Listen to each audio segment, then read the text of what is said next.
This is Jerry Hostetler with Iguana Media, and we're here with the brand new head coach of the Westview varsity basketball team, the boys varsity basketball team, Chandler Prible. And we welcome you to the community, Chandler.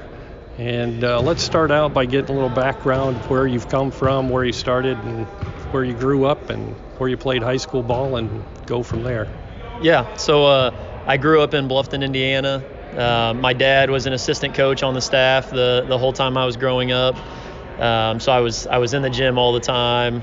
And yeah, I graduated from there, played 4 years of basketball there. And then I went to college at Purdue Fort Wayne. I commuted, got into teaching, and I started coaching my sophomore year of college. And so I kind of got an early start on the coaching side. And then, so I was an assistant at Bluffton for 5 years in a few different areas. I was a 7th grade coach my first year, and then also was kind of at all the high school stuff.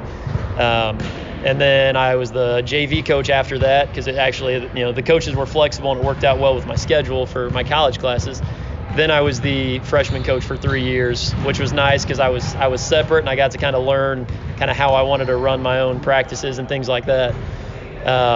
And then I got engaged to my now wife, Drew.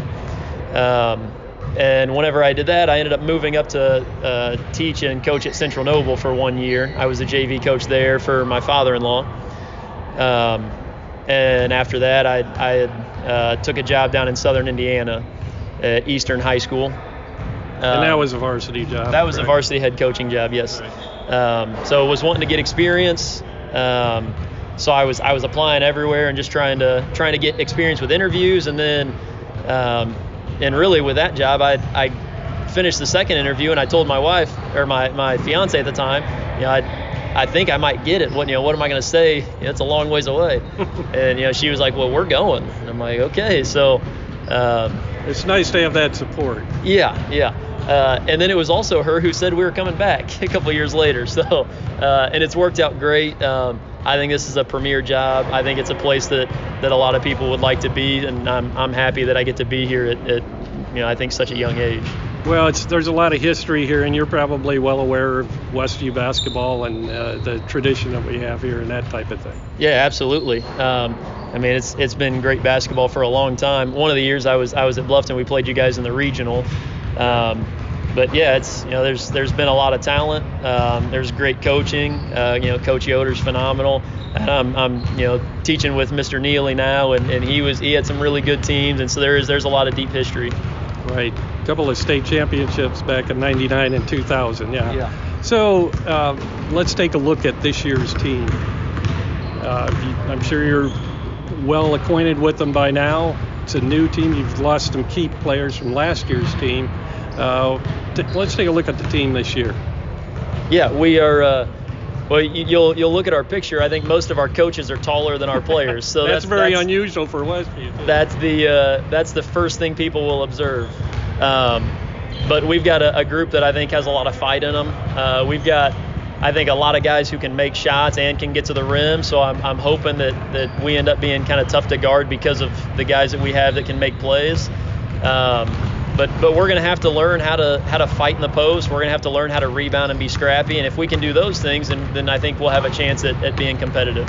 Well, that's one thing that's always been lacking, I think, at Westview is height. And so that's something we've always had to work with. Do you interject speed and try to get up and down the floor faster when you have that type of thing? Well, it depends on our matchup. If there's a team that I think maybe we're more skilled in, we're going to try to play a little faster because if we increase the volume of possessions, I think that's gonna help us because our percentages should be higher. But if we're playing against a team that's maybe more talented or has good guards themselves, maybe we don't want to play that way. So it'll kind of depend on the game. I want us to get high quality shots every possession. I don't think that just getting a high quantity of shots matters. I think that the volume or the efficiency is a little bit more important.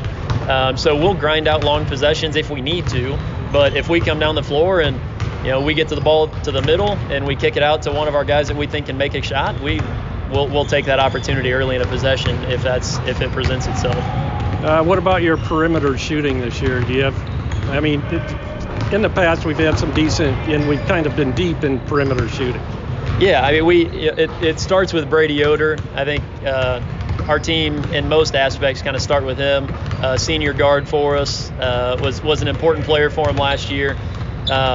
He's a guy that can get to the rim. He's got a really good mid-range jumper. He's really quick, and he shoots it well from the perimeter. It starts with him, but then we have Wiley Minix, who was a good shooter for him last year. That'll be the same again this year. He's added some weight, got a little stronger, expanded his game a little bit. And Luke Helmuth, who played, I think he kind of split time last year, but he's another guy that I think can knock in shots. And we have Owen Brill, Camden Yoder, Wade Springer, Jethro Hostetler is a guy that I think can shoot it. And he would, I think maybe our guys would think he maybe shoots it a little bit less efficient than some of the other guys, but he's also got a lot of other stuff to his game that is helpful for us. He's got some length. He's crafty around the basket. He's long and finishes pretty athletic. So he brings a lot to our group too. What about the bigger guys in quotation? I mean, how are you going to be under the basket? Well, we don't have bigger guys, so we're going to have to be creative on how we guard the post. Maybe we mix in a zone to throw a team off every once in a while. Maybe we switch how we double the post so they're not getting the same look every time. We'll front the post some. We're going to have to, our effectiveness at just one thing, if we do it the whole game, I don't think will be very high. I think we're going to have to mix it up. I think we're going to have to hopefully bother the other team's post guys with making them think a little bit more, and that's going to have to be the route that we take, I think. Okay, and coming to Westview, of course, and being at Central Noble for a little while, and even Bluffton, you were probably familiar with the Northeast Corner Conference to a certain extent. Yeah. Being at Central Noble, I got to compete against each one of those teams, and that's really what familiarized me with kind of the area, because at Bluffton we stayed kind of south of Fort Wayne for the most part.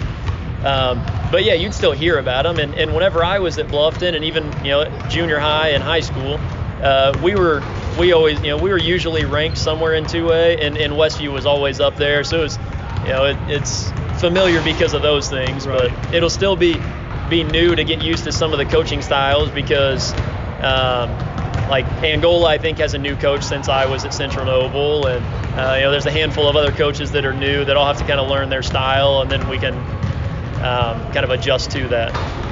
Who do you think is going to be the strength in the conference this year, the stronger teams?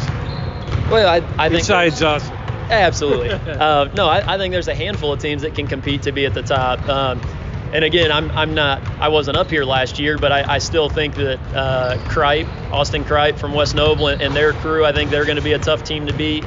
I think that people will maybe be surprised at how Central Noble will be this year. Even though they've lost a lot of the big name guys, they still had a lot of depth and had a good JV team. So I think that they'll still be good again. Prairie Heights has Batchelor and Malone. There's a handful of teams. I don't know what I know. Fairfield was good last year, and I think that they'll probably be good again. But no, there's a handful of teams that I think have a chance to compete and be up there at the top.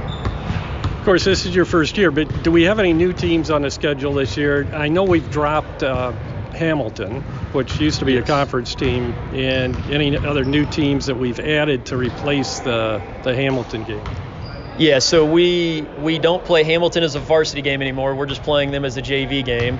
And then we're not playing Mishawaka this year. We found out that they weren't on the schedule, which was a little bit of a surprise. So we picked up LaVille, which I don't think is a unfamiliar opponent. I think they used to be on our section. Yeah. So we'll pick up them and Elkhart Christian. Okay. In the health of the team, I mean, you're a week away from tip-off. Tomorrow a week from tomorrow, is tip-off. Is everybody staying pretty healthy so far? Yeah. Stayed away from injuries? Yep. We got somebody with a black eye, and I think that's been the worst of it. So we've done good there so far. Well, that's not all bad, because that shows they're fighting and battling for position or whatever. Okay, Coach. Well, welcome to Westview, and we're glad to have you, and good luck this season. And we'll probably see you before every game for an interview. Thank you. I appreciate what you guys do to kind of get the news about the kids out there. All right. Thanks a lot.